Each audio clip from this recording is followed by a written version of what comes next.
Ayo, it's Ben. Ayo, it's Wilson. And we're here today with my top 5 physical Vita games.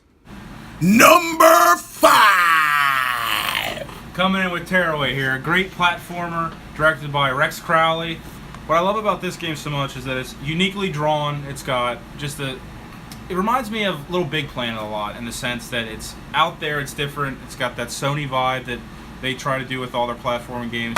It's just really cool. One other thing I really liked is when you first start the game, they ask you to be a part of it by having you take a picture of yourself. Well, then you're the sun for the complete remainder of the game, which I just thought was a cool way to include the player in there. Not a lot of games always bring a player in there, but every time you looked up, there's your mug. Whether you like it or not, you're staring down as the sun beaming down.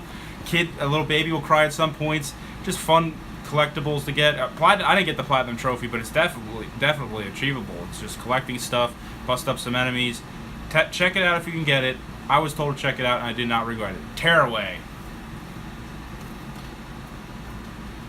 Number 4. Number 4, Killzone. I've always loved the franchise. Not the biggest first-person shooter fan, but I always liked Killzone because it felt different than most shooters. It felt real when you shot bullets. It felt real when you blasted somebody in the head.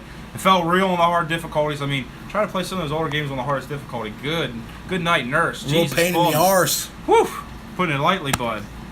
This game, if you like Killzone, you can play it on the portable so easy. It's like Killzone on the go, which is really just hard to believe, but it's a great transition. There's multiple replay on all the levels. There's different ways to approach them. You can be stealth, guns blazing, whatever you want. And the multiplayer still does have a fan base, and the servers aren't too bad.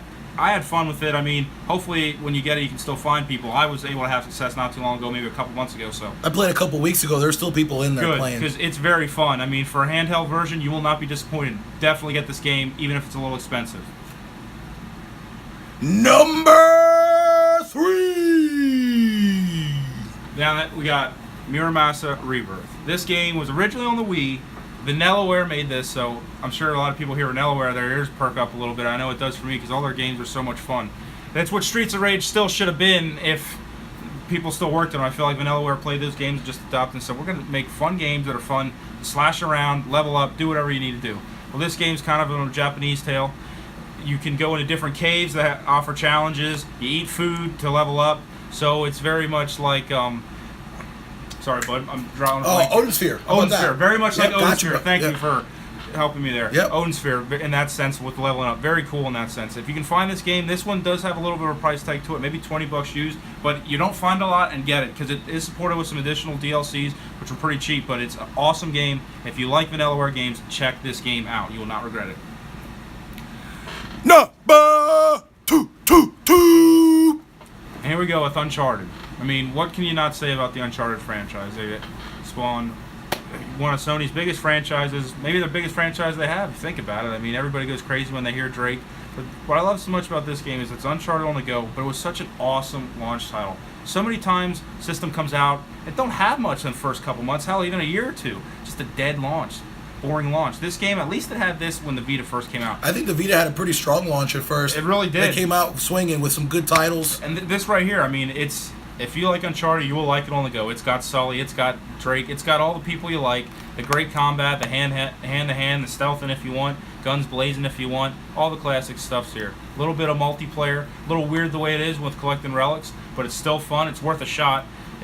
Not a bad game at all. Pick it up no matter what the price. You will not regret this. You will not regret it. Should be easy to find. Ben's top Vita game. Good old Tales of Hearts R. I always loved the Tales series. They're some of my favorite RPGs ever. And this one was not originally in America. It only came out on the DS in Japan. Then 6 years after a long 6-year wait, we got it. And it came out on the Vita known as Tales of Hearts R. But it's awesome. A little bit rough on the translation. There's a couple spots here and there, but you can still understand the game for the most part. Great combat. Has a little bit of a parry system included with it, which is, I think, different than most of the Tales games. But I love it. Great music, great characters, great skits. If you like Tales games, you will love this game. I really recommend picking it up. I haven't seen it too much since I got it as a Christmas gift. I have very rarely ever seen it at a used store anywhere. And if I have, it wasn't for the cheapest price. So I recommend if you find it, just pay the money now because you might be kicking yourself in the butt. It's hard to find Vita games. Tales of Hearts. Tales of Hearts. Hey guys, I just want to thank you for checking out this video, and subscribing to our channel. and we'll see you next time.